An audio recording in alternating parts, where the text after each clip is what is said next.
नमस्कार साथियों, study science में आपका स्वागत है।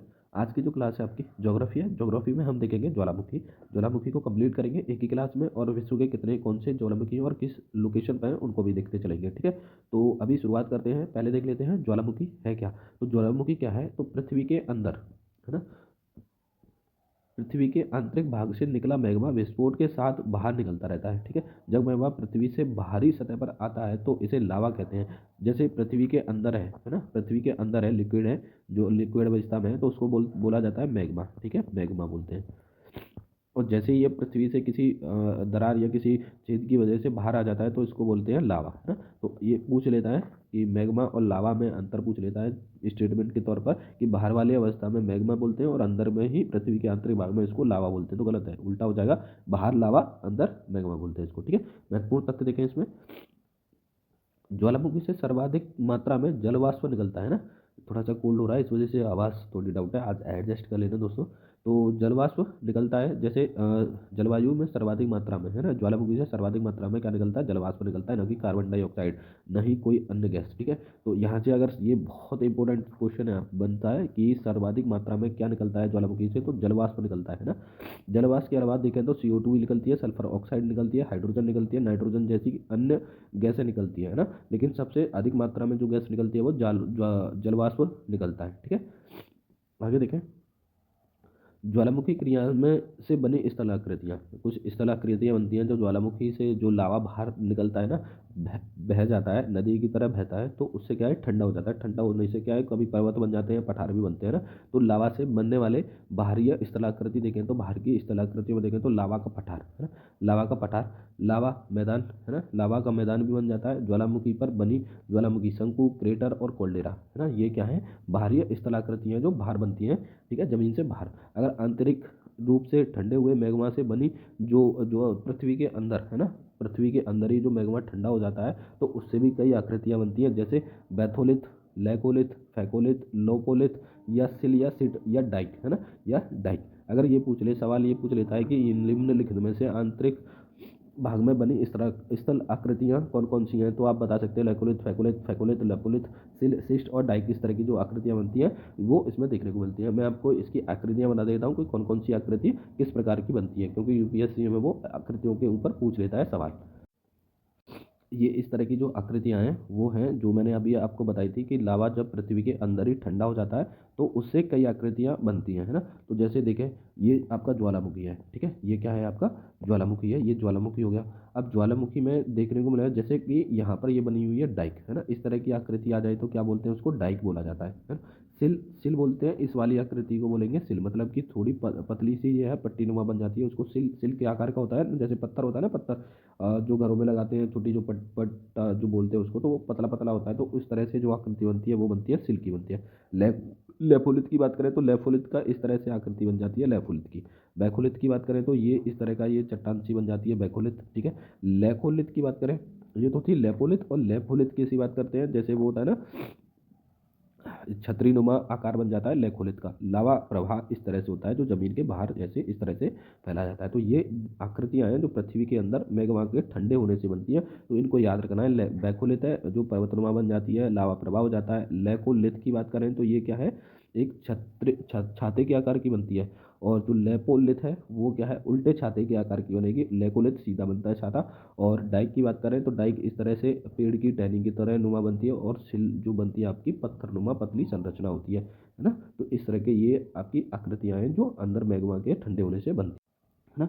आगे देखें तो कुछ कथन है यहाँ पे दे रखे हैं, कथन और अभिकथन, मतलब कि ये क्वेश्चन है, क्या ज्वालामुखी से प्रभावित क्षेत्र भूकंप से प्रभावित होते हैं। ठीक है, अभिकथन है, भूकंप से प्रभावित सभी क्षेत्र में ज्वालामुखी अनिवार्य नहीं है। ठीक है, तो सवाल इसमें समझने वाला है, क्या ज्वालामुखी से प्रभावित क्षेत्र भूकंप से प्रभावित होते हैं, क्योंकि जहाँ पे ज्वालामुखी एकदम से फटता है तो वहाँ भूकंप आने की स्थिति होती रहती है।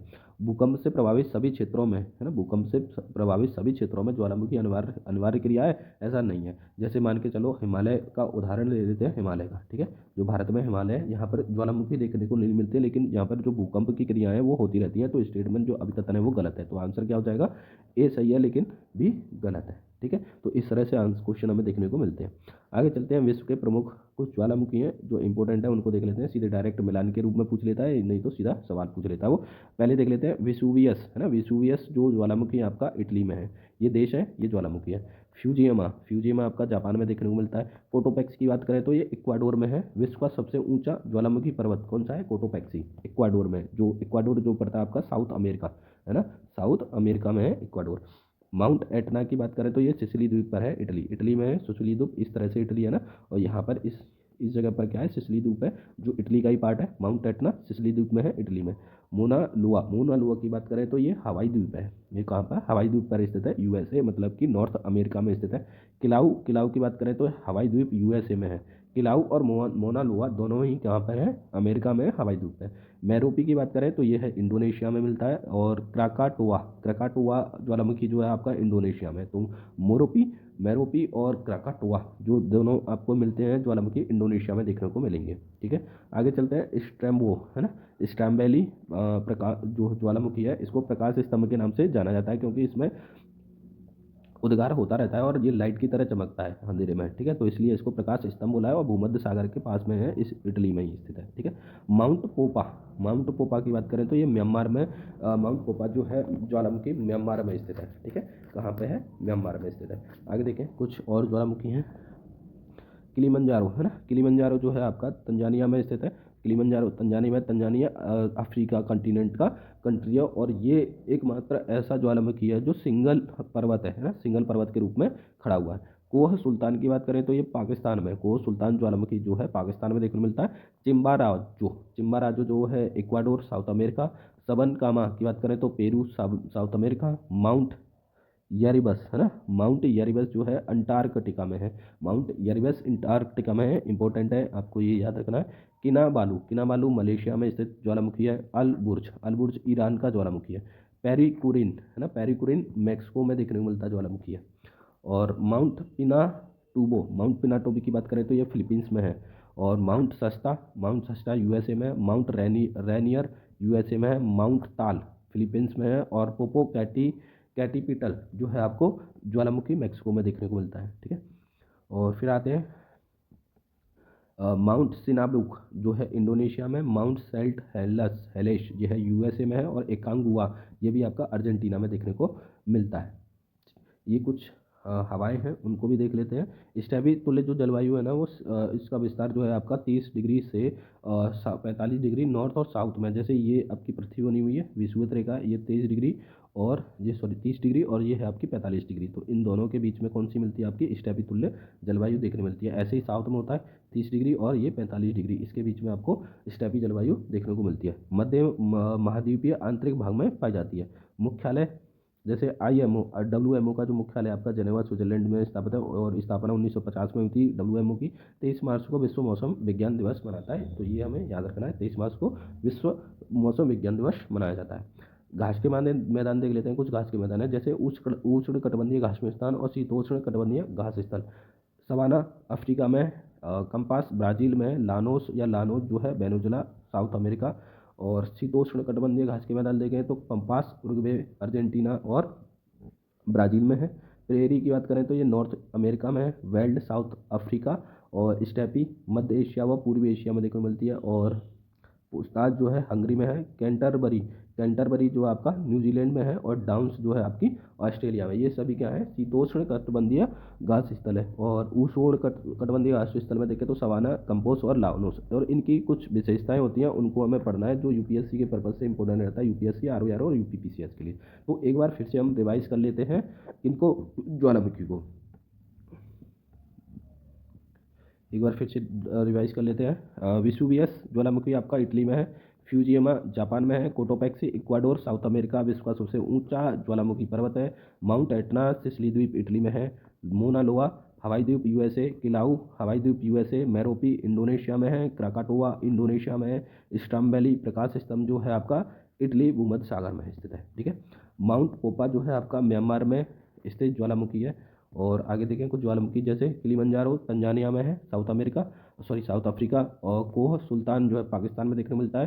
चिम्बारो ज्वालामुखी आपको इक्वाडोर में है। सबन कामा ये पेरू में है। माउंट एरिबस जो है आपका अंटार्कटिका में, इसको याद रख लेना है ना, ये इंपॉर्टेंट है, पूछ सकता है। ये चर्चा में चला हुआ था अंटार्कटिका भी। किनावालू की बात करें तो मलेशिया में है। अल बुर्ज की बात करें ईरान में। पेरुक्विरिन मैक्सिको। माउंट पिनाटुबो फिलीपींस, इनको भी याद कर लेना फिलीपींस वालों को, क्योंकि फिलीपींस भी अभी थोड़ा चर्चा में था, शायद पूछ ले। और माउंट सस्ता यूएसए में है। माउंट रेनियस यहाँ से पूछ सकता है, यूएसए भी चर्चा में ही चल रहा है। Mount Rainier USA. Mount Taal Philippines. और पोपोकैटिपिटल जो है मैक्सिको में देखने को मिलता है। ठीक है, आगे देखें ज्योग्राफी, जैसे ज्वालामुखी और देश। माउंट सिनाबुस इंडोनेशिया में। माउंट सेंट हेलेस यूएसए में है। और एकांगुआ ये अर्जेंटीना में देखने को मिलता है आपका ज्वालामुखी है। तो ये आपके आज के जो ज्वालामुखी की क्लास है वो कंप्लीट करा दी है, और इसमें आपका कुछ भी नहीं बचा। थोड़ा ये गैस है, इनको भी याद रखना है। ये वाला सबसे जो फैक्ट है ये याद रखना है हमें। सबसे अधिक जो मात्रा में निकलता है ज्वालामुखी से वो है जलवाष्प। ठीक है, और बाकी की गैस आपकी निकलती हैं, जैसे CO2 सल्फाइड ऑक्साइड है, हाइड्रोजन है, नाइट्रोजन जैसी अन्य गैसें निकलती हैं, लेकिन सर्वाधिक जो मात्रा में निकलती है जलवाष्प निकलती है। ठीक है, बाहरी सतह पर बनती हैं, लावा पठार, लावा मैदान बन जाते हैं, ज्वालामुखी शंकु, क्रेटर और कोल्डेरा। ठीक है, इस तरह की आकृतियाँ देखने को मिलती हैं। और अंतरिक्ष के रूप में आपको बैकोलिथ, लेकोलिथ, पैकोलिथ, लोपोलिथ, सिल, सिस्ट और डाइक देखने को मिलती हैं, जो कि आपकी आंतरिक संरचनाएं जो है मैग्मा के ठंडे होने से बनती हैं। तो आज की क्लास को हम यहीं समाप्त करते हैं। क्लास अच्छी लगी तो प्लीज़ लाइक शेयर सब्सक्राइब कर देना, और क्लास में नए हैं तो चैनल को सब्सक्राइब करके बेल आइकन को प्रेस कर दें, ताकि अगली वीडियो आपको मिल जाए। अभी अगली जो क्लास रहेगी आपकी पर्वत है ना, पर्वतों को देख लेंगे, जो महत्वपूर्ण पर्वत है, सीधे सवाल पूछ लेता है, तो उनको भी देखते चलेंगे। तो आज के लिए सिर्फ इतना ही, धन्यवाद।